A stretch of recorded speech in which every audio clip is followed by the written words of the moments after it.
হাজার বছর ধরে আমি পথ হাঁটিতেছি পৃথিবীর পথে, সিংহল সমুদ্র থেকে নিশীতের অন্ধকারে মালয় সাগরে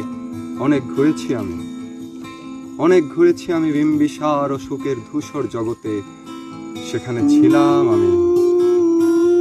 আরো দূর অন্ধকার বিদর্ভ নগরে আমি ক্লান্ত প্রাণে, চারিদিকে জীবনের সমুদ্র সফেন, আমারে দুদণ্ড শান্তি দিয়েছিল নাটোরের বনলতা সেন।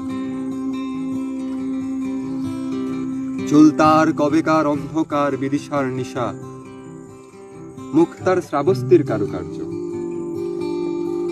অতি দূর সমুদ্রের পর হাল ভেঙে যে নাবিক হারাইছে দিশা। সবুজ ঘাসের দেশ, যখন সে চোখে দেখি দারুচিনি দ্বীপের ভেতর, তেমনি দেখেছি তারে অন্ধকারে। বলেছে সে, এতদিন কোথায় ছিলেন? পাখির নীরের মতো চোখ তুলে নাটোরের বনলতা সেন। সমস্ত দিনের শেষে শিশিরের শব্দের মতো সন্ধ্যা আসে, ডানার রৌদ্রের গন্ধ মুছে ফেলে চিল। সব পাখি ঘরে ফিরে, সব নদী ফুরায়, এ জীবনের সব লেনদেন। থাকে শুধু অন্ধকার, মুখোমুখি বসিবার বনলতা।